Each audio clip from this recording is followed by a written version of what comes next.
Assalamualaikum warahmatullahi wabarakatuh.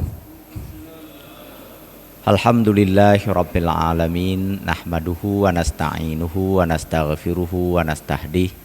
Asyhadu an la ilaha illallah wahdahu la syarikalah.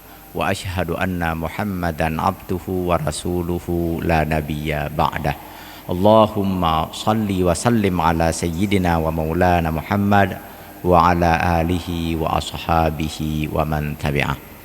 Alhamdulillah kita dipertemukan oleh Allah di dalam rumah mulia ini, di tempat yang paling suci ini, dalam keadaan sehat walafiat, tidak kurang suatu apapun. Allah lindungi jiwa dan raga kita, Allah lindungi badan, kaki dan tangan kita, dan yang lebih penting adalah Allah lindungi iman dan Islam kita.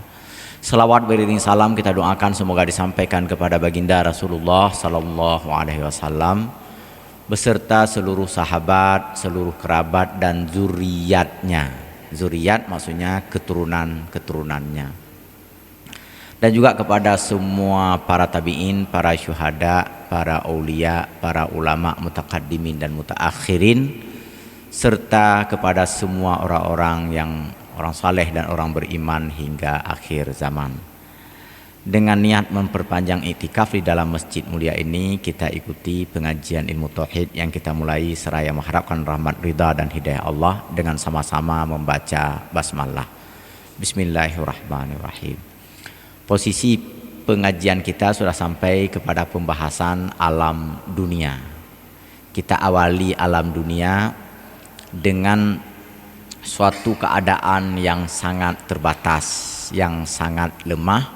Allah berfirman dalam hal ini, wallahu akhrajakum min butuni ummahatikum la ta'lamuna syai'a. Allah keluarkan engkau dari rahim ibumu.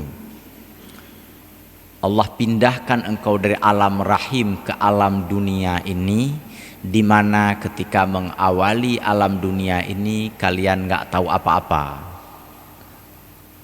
Begitu lemahnya kita, bukan hanya nggak punya apa-apa, tetapi juga nggak tahu apa-apa.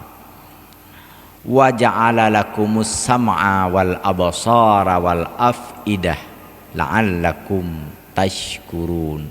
Allah berikan potensi pendengaran, penglihatan serta penalaran agar kamu bersyukur, supaya kamu setelah mengetahui hal ini kamu bisa bersyukur. Kita nggak tahu apapun ketika memasuki alam dunia ini dan tidak berdaya sedikit pun. Allah berikan 3 alat yang sangat utama untuk kita gunakan dalam menyikapi alam dunia ini, dalam menghadapi alam dunia ini. Alat yang pertama adalah pendengaran. Dari pendengaran itulah kita bisa memperoleh pengetahuan.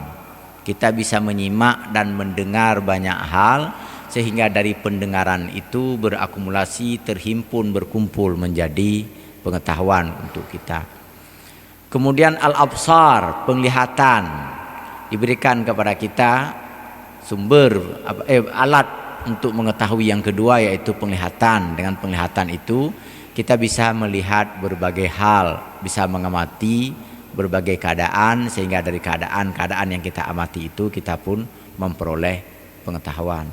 Wal afidah, satu lagi, kemampuan menalar, kemampuan berpikir, kemampuan untuk menata, memilah-milah, memilih-milih mana yang hitam, mana yang putih, mana yang panjang, mana yang pendek, mana yang besar, mana yang kecil. Itu al-afidah namanya.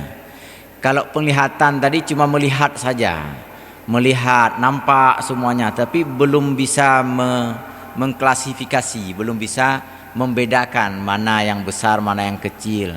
Nah, ini juga diberikan oleh Allah kemampuan ini, sehingga bertambahlah pengetahuan di dalam diri kita sehingga jadilah makhluk yang pintar, makhluk yang berakal.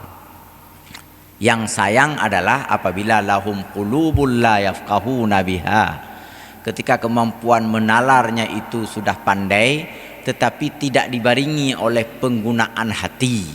Hati itu untuk mengenal baik buruk, tidak mampu memisahkan mana yang baik dan buruk. Yang mampu dia bedakan besar kecil saja. Secara nalar dia bisa membedakan tepeng yang lebih kaya, tepeng yang lebih di doa dia. Tetapi dia nggak bisa membedakan mana uang yang halal, mana uang yang haram. Ulaika kal an'am balhum adhal. Mereka itu seperti hewan ternak, bahkan lebih sesat daripada itu. Kenapa? Karena hewan ternak pun bisa membedakan mana rumput yang lebih hijau dan mana yang kurang hijau, mana yang lebih lezat dan mana yang kurang lezat. Tetapi hewan ternak tidak bisa membedakan mana milik tuan majikannya dan mana milik orang lain, mana yang boleh diambil dan mana yang tak boleh diambil. Manusia tentu berbeda daripada itu semua. Ini awal kehidupan kita di dunia ini. Allah ceritakan ini bukan untuk kita pada saat dalam keadaan seperti itu, tetapi dikisahkan oleh Allah pada saat kita sudah mampu memahaminya. Di saat anak-anak, hampir tidak ada khitab yang ditujukan untuk anak-anak, untuk bayi dan anak-anak, karena ada masa tenggang, ada jarak waktu lebih kurang 15 tahun, lebih kurang. Ada yang cuma 9 tahun, tetapi lebih kurang. Maksimal 15 tahun diberikan waktu kepada manusia untuk memanfaatkan 3 potensi tadi, pakai pendengaran, pakai penglihatan, pakai penalaran, agar bisa mengetahui alam semesta. Setelah itu baru kepada dia muncul khitab. Khitab artinya adalah ada perintah kepadanya, ada taklif, ada beban, ada tugas dan tanggung jawab, baik secara syar'i maupun secara ijtimai. Ada tanggung jawab syar'i, maksudnya sejak seseorang baligh maka kepada dia ada kewajiban-kewajiban untuk beribadah, kewajiban untuk melakukan perintah Allah dan kewajiban untuk meninggalkan larangan Allah. Wajib salat, wajib puasa, wajib berbuat baik, wajib menghormati orang lain, wajib patuh kepada aturan yang ada, aturan di jalan raya, aturan di kampung, aturan di jadi kewajiban syar'i dan kewajiban ijtimai. Kewajiban ijtimai ya termasuk dalam hal berinteraksi sosial dengan yang lain, menghormati orang yang lebih tua, mencintai, menyayangi orang yang lebih muda, ikut bergotong royong bersama, ikut menjaga ketertiban bersama. Kenapa? Karena si anak sudah baligh, sudah sampai batas usia lebih kurang 15 tahun tadi. Maka kepada dia akan diancam atau diberikan sanksi dosa apabila tidak patuh kepada kewajiban syar'i. Dan juga akan diberikan sanksi sosial apabila tidak patuh kepada kewajiban ijtimai, kewajiban sosial kemasyarakatan. Di negara kita dan juga di negara-negara yang menganut hukum modern itu diberikan tenggang lagi sedikit, ditunda sedikit lagi hingga 17 tahun, Mbak ya. 17 tahun baru diberikan kewajiban untuk patuh kepada aturan lalu lintas, mesti ada SIM saat mengemudi, mesti ada KTP dan sebagainya. Sebelum sampai 17 tahun masih diberikan keleluasaan, bukan kebebasan tetapi kesempatan untuk belajar lebih banyak, untuk mencermati keadaan dan alam semesta. Nah, cerita atau narasi-narasi yang terkait dengan kehidupan masa anak-anak itu lagi-lagi bukan ditujukan kepada anak-anak, tetapi ditujukan kepada orang tuanya agar bisa mempersiapkan anak-anak ini untuk menjadi pribadi yang benar, untuk menjadi sosok-sosok yang nanti ketika usia balik ketika sampai kepada dia kewajiban-kewajiban, dia bisa mematuhinya dengan baik dan benar. Oleh karenanya maka kita dapat mengamati ada beberapa ayat Al-Quran yang secara umum dikelompokkan oleh para ulama ke dalam 4 kelompok saat menyikapi anak-anak. Sekali lagi ayat ini tak tertuju kepada anak-anak, tertuju kepada orang dewasa supaya bisa menyikapi anak-anak itu. Yang pertama, anak-anak disebutkan di dalam Al-Quran sebagai qurrata a'yun. Ini ada salah satu doa yang diajarkan oleh Allah kepada para rasulnya dan juga kepada kita semua. Allah berfirman, Rabbana hablana min azwajina wa dzurriyyatina qurrata a'yun waj'alna lil muttaqina imama. Saya yakin sebahagian besar atau semua kita sering melafalkan doa ini, yang artinya Tuhan kami, berikanlah untuk kami dari istri-istri kami, keturunan-keturunan kami berupa qurrata a'yun. Qurrah itu artinya menenangkan, a'yun artinya mata-mata. Qurrata a'yun maksudnya yang menenteramkan mata saat memandangnya, begitu, menyenangkan mata. Ada juga mengatakan bola mata, maksudnya ketika kita menatapnya menimbulkan hati yang tenang lah, begitu. Ya Allah, berikan kepada kami melalui istri dan keturunan kami sesuatu yang membuat kami tenang saat menatapnya. Apa itu? Itulah anak. Ketika masih bayi kita senang, ketika masih bayi kita sayang, ketika anak-anak kita menyukainya, saat melihatnya kita menjadi bahagia. Itulah kira-kira gambarannya. Artinya anak pemberian Allah untuk membahagiakan kita, baik ayahnya, ibunya maupun ayah orang lain atau ibu orang lain.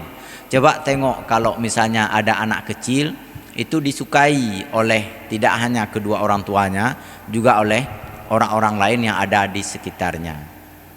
Banyak lagu ketika menghadapi anak-anak yang kadang-kadang kita yang bicara selama ini sudah lancar pun, sudah fasih pun, kita berbahasa cadel mengikuti si anak.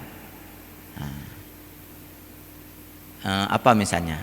Ya, kita menjadi kekanak-kanakan kembali saat bertutur dengan anak-anak. Kenapa? Karena begitu kita menyukai si anak-anak tersebut. Begitulah makna qurrata a'yun. Semua kita pernah dalam posisi ini, ya gitu yang dimaksudkan di dalam ayat ini. Semua manusia pernah dalam posisi seperti ini, ditatap dengan penuh rasa suka oleh orang-orang yang lebih tua dan lebih dewasa daripada dia.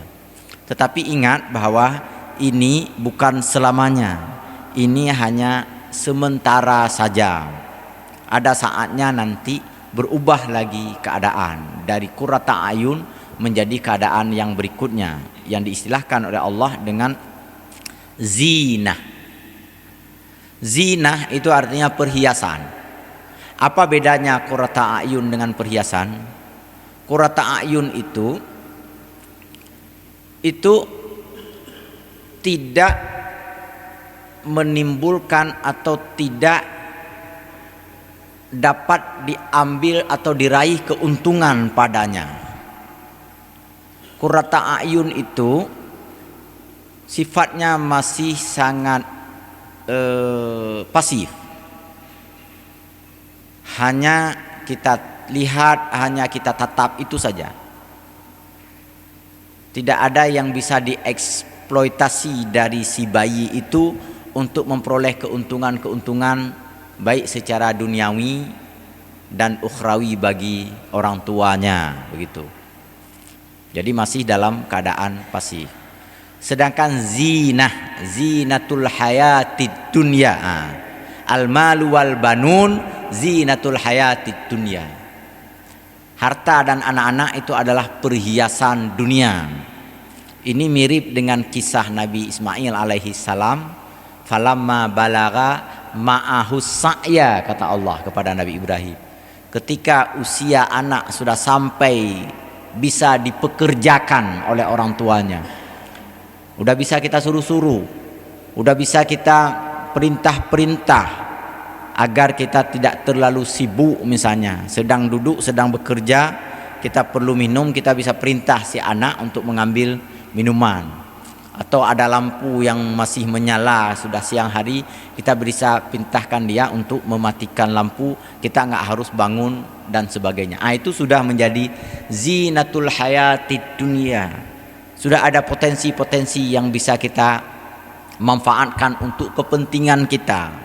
Dan saat itu juga sudah banyak manfaatnya untuk kepentingan ukhrawi kita, bukan hanya kepentingan duniawi. Oleh karenanya bukan hanya kita manfaatkan sebagai seakan-akan seperti buruh untuk bekerja maksimal, tetapi juga di sana kita sedang melakukan investasi untuk kepentingan ukhrawi kita. Melalui anak-anak itulah kita misalnya libatkan dia di masjid, di tilawah membaca Al-Quran, di zikir dan doa. Ketika ia melaksanakannya secara sempurna, maka yang diganjar, yang diberikan pahala oleh Allah adalah kedua orang tuanya. Jadi bacaan-bacaan mereka, tilawah mereka, salawat mereka, zikir mereka, salat mereka dan ibadah mereka, jika dilaksanakan secara baik dan benar, kalau salat ada wudunya, ada semua syaratnya terpenuhi, ruku-rukunya terpenuhi, dia tentu mendapat pahala. Untuk siapa pahala itu? Untuk orang tuanya. Untuk kita, orang tuanya, ibunya dan bapaknya. Kenapa untuk dia tidak ada? Ya, dia belum ada kewajiban. Dia belum dihukum apa-apa dan belum diberikan ganjaran apapun. Ini berdasarkan ulama jumhur. Ada sebahagian dari ulama mazhab Mu'tazilah dan juga sebahagian Syiah itu mengatakan untuk mereka tetap mendapatkan pahala. Cuma kalau mereka melakukan kesalahan dan dosa, untuk mereka belum diberikan ganjaran dosa. Pahalanya dapat, sedangkan dosanya tidak dapat. Sedangkan mazhab jumhur ulama yang lain, ulama pada umumnya mengatakan pahala pun mereka belum dapat, siksa ataupun dosa pun belum dapat. Pahala ketika mereka melakukan kebajikan itu kembali kepada orang tuanya. Sedangkan ketika melakukan kejahatan, maka kejahatan itu diangkat oleh Allah, sebagaimana ada isyarat dari hadis Rasulullah sallallahu alaihi wasallam, rufi'al qalam an salasin anis sabiyyi hatta yablugha, dan seterusnya. Allah mengangkat catatan penilaian keburukan dari 3 kondisi manusia. Yang pertama adalah dari anak-anak sampai mereka mencapai usia baligh. Sebelum baligh, mereka seandainya melakukan kejahatan tidak dicatat oleh Allah Subhanahu wa taala, tidak dihitung sebagai sebuah kejahatan atau sebuah dosa. Nah, tetapi mereka sudah, sekali lagi, potensinya sudah besar. Mereka sudah membawa manfaat, bukan hanya sekedar menenangkan hati kita, tetapi juga bisa membantu kehidupan keseharian kita. Dan yang lebih penting adalah kondisi ini sudah pernah kita jalani, sudah pernah kita lalui. Semua orang-orang dewasa sudah pernah menjadi zinatul hayatid dunia, baik bagi kedua orang tuanya maupun bagi masyarakat sekitarnya, bagi agama, bangsa dan negaranya. Ada saat-saatnya kita waktu itu sangat terasa manfaat bagi orang tua kita dan bagi masyarakat di sekitar kita. Dalam ayat lain Allah berfirman, zuyyina lin-nasi hubbus syahawati minan nisa'i wal banin. Banin itu adalah anak-anak, baik anak laki-laki maupun anak perempuan. Allah hiasi kepada manusia kecintaan kepada wanita, perempuan, kepada harta, dan juga kepada al-banin, kepada anak-anak. Kenapa? Karena anak-anak adalah perhiasan bagi orang tuanya. Dan kita sudah pernah menjadi perhiasan dulu.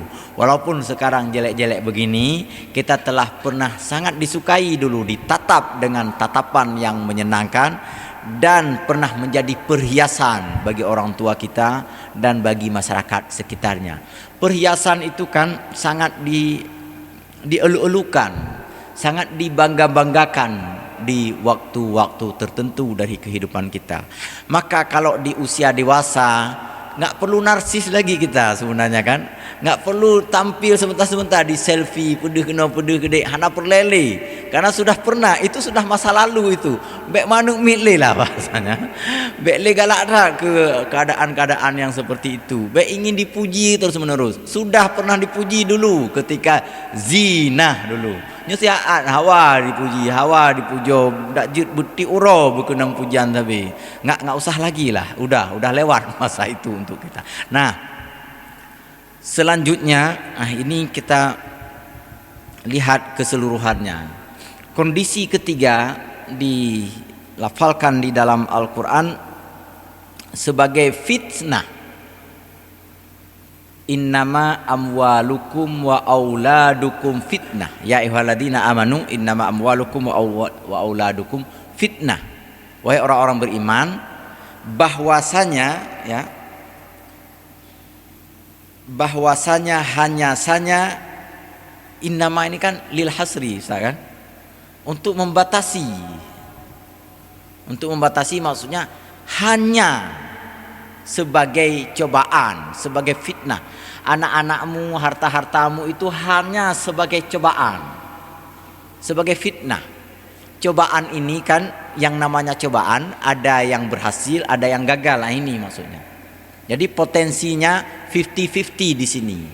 Anak-anak kita yang tadi menenangkan saat ditatap, kemudian membahagiakan saat menjadi perhiasan, atau menolong kita, menyenangkan kita saat mereka dalam posisi sebagai perhiasan. Ingat, ada waktunya menjadi fitnah 50-50. Jadi kalau qurrata ayun tadi 100% orang suka, bayi itu 100% disukai oleh semua orang, kecuali hanya orang yang sudah menyimpang akal dan pikirannya, atau untuk lari dari dosa, dikejar-kejar oleh dosa. Kan ada yang membuang bayi di tempat sampah. Belum ada orang menghukum bayi itu, belum ada. Misalnya karena bayi sebentar-sebentar malam ikli misalnya nangis minta ganti popok, lalu kita cupin Allah kakli saat hanya berat, ya rusak nalarnya, itu rusak logikanya. Artinya bayi itu 100% itu disukai. Lalu ketika menjadi anak-anak, menjadi zinatul hayati dunia, ketika usia masih di bawah 15 tahun, itu 75% disukai. Ada sekitar 25% itu nggak disukai. Bukan anak yang tidak disukai, tapi perilakunya. Nah, kalau si bayi nangis pun kita suka. Kalau sudah usia 11 tahun, seusia anak saya itu nangis, rupalah gitu. Artinya sudah berkurang 25% kecintaan dan rasa suka kita dan juga masyarakat terhadap dia. Kalau nggak betul dege itu, begitulah kira-kira. Tetapi umumnya 75% masih kita tolerir, masih kita sukai. Nah, menjelang usia balik dan pada saat awal-awal balik itu 50-50 itu, Pak. Kita bisa suka menjadi 50%, kita bisa tak suka juga menjadi 50%. Itulah cobaan. Allah menguji kita dengan kebandelan anak-anak kita, juga Allah menguji kita dengan kepatuhan anak-anak kita. Ketika mereka patuh dengan baik, lalu kita menjadi tenang, menjadi terkendali, menjadi bahagia, berarti kita berhasil menghadapi ujian itu. Ketika mereka gagal atau ketika mereka tidak patuh, lalu kita tak terkendali sehingga membuat mereka semakin terpuruk, semakin buruk, berarti gagal. Jadi bagaimana juga, itulah ujian. Patuh atau tak patuh mereka itu menjadi ujian bagi kita. Seandainya tak patuh, bagaimana kita kondisikan, bagaimana kita upayakan agar mereka menjadi anak-anak yang patuh, menjadi anak-anak yang saleh, karena itu adalah investasi ke masa depan nanti. Bahwa manfaat mereka tak sekedar menjadi penghias mata, tetapi ada lebih penting daripada itu. Ada satu hadis, Bapak Ibu berbahagia, saya suka mengingat hadis ini, tapi nggak ingat semua teksnya karena panjang betul. Di hari akhirat nanti ada sebahagian di antara orang-orang beriman, orang-orang masuk surga itu terkejut dia dengan dengan balasan Allah yang berlipat ganda di hari akhirat. Dia mendapatkan taman Firdaus, dia mendapatkan surga yang sangat indah, dia mendapatkan balasan-balasan yang menurut dia merasa tak patut dia peroleh. Lalu ia pun bertanya kepada Allah melalui para malaikat, lima hada, kenapa saya memperoleh yang seperti ini? Maksudnya saya tak patut sebenarnya memperoleh seperti ini. Saya dulu dosa, saya dulu banyak kesalahan, banyak dosa-dosa selama hidup saya. Itu pengakuan yang sangat tulus dari seorang yang beriman. Saya banyak khilaf dulu, belum sempat mohon ampun kepada Allah, belum sempat minta maaf, belum banyak sekali dosa ya Allah. Kenapa saya bisa memperoleh ini? Lalu Allah menjawab melalui lisan para malaikat, ghufirta bistighfari waladika wa zurriyatika. Engkau diampuni dengan istighfarnya anak-anakmu, dengan istighfarnya keturunanmu. Coba bayangkan. Allah tidak hanya mengampuni kita ketika kita beristighfar, Allah juga mengampuni kita ketika ada permohonan ampun dari anak dan keturunan kita. Bagaimana istighfar anak? Nah, itu nanti diberikan penjelasan oleh para ulama. Misalnya ada ucapan doa, Allahumma firli dunubi wali walidayya warhamhuma kama rabbayani saghira. Itu kan sejak di TPA udah diajarkan doa itu untuk dibiasakan, diucapkan oleh mereka, dan itu dikabulkan oleh Allah Subhanahu wa ta'ala. Sekali lagi, anak menjadi fitnah, menjadi cobaan. Kadang-kadang permintaannya terlalu banyak, tuntutannya terlalu berlebihan. Orang tua karena sayang, karena kasihan, karena cinta kepada anak, ia berupaya dengan berbagai cara agar permintaan dan tuntutan anak ini terpenuhi. Mulailah kadang-kadang orang tua melakukan penyimpangan dan penyelewengan. Dia mencari uang sebanyak-banyaknya demi memenuhi permintaan anak yang sangat ia sayangi dan sangat ia cintai. Maka si anak pun bisa saja menjebak orang tuanya kalau tidak hati-hati. Oleh karenanya maka ada kondisi keempat yang dikatakan oleh para ulama, yaitu menjadi aduwan lakum. Ya ayyuhalladzina amanu inna min azwajikum wa auladikum aduwan lakum. Wahai orang beriman, ada di antara istri dan anakmu itu menjadi musuh bagimu. Kenapa bisa menjadi musuh itu tadi? Karena kecintaan yang terlalu berlebihan, yang fitnah tadi masih 50-50, ini sudah melebihi kecintaan kepadanya sehingga sudah berani untuk tidak taat kepada Allah Subhanahu wa taala.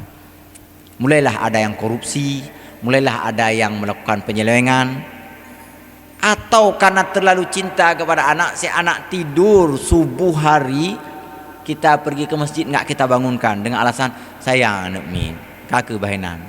Tahu masjid kapal 7 udah lewat waktu salat. Kita biarkan mereka tidak menunaikan kewajiban, tidak menunaikan perintah Allah.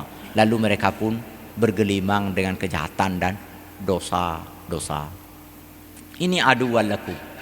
Sekali lagi, keempat kondisi ini pernah kita jalani, pernah kita lalui. Kita pernah menjadi qurrata ayun, ditatap, disukai oleh semua tatapan mata. Kemudian menjadi zinah, disukai karena kita bisa dimanfaatkan.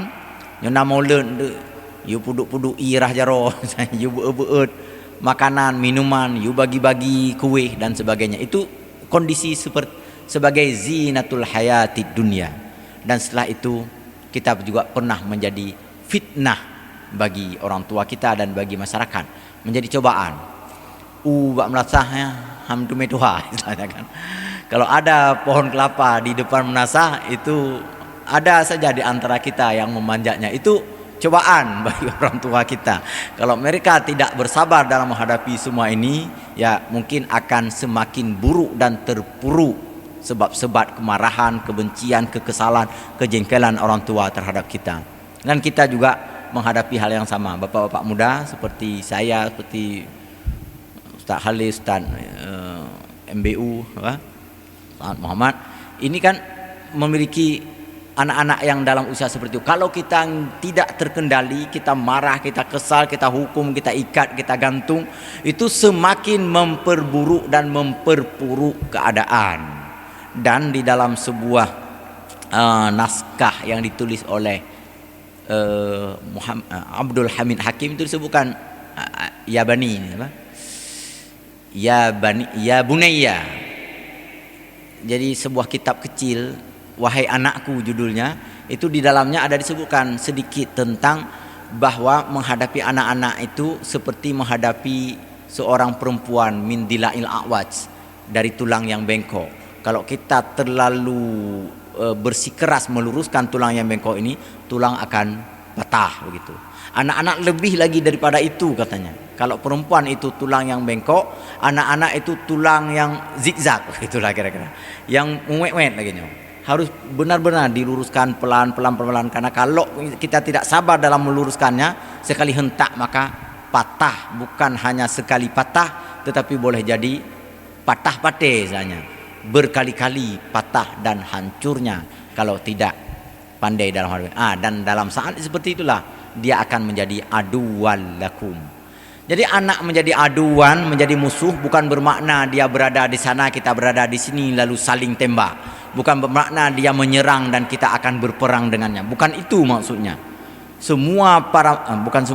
Umumnya para mufassir dari beberapa kitab yang saya buka itu menyebutkan bahwa yang dimaksudkan aduan di sini aduan dalam bentuk soft, dalam bentuk lembut, bukan dalam bentuk kekerasan.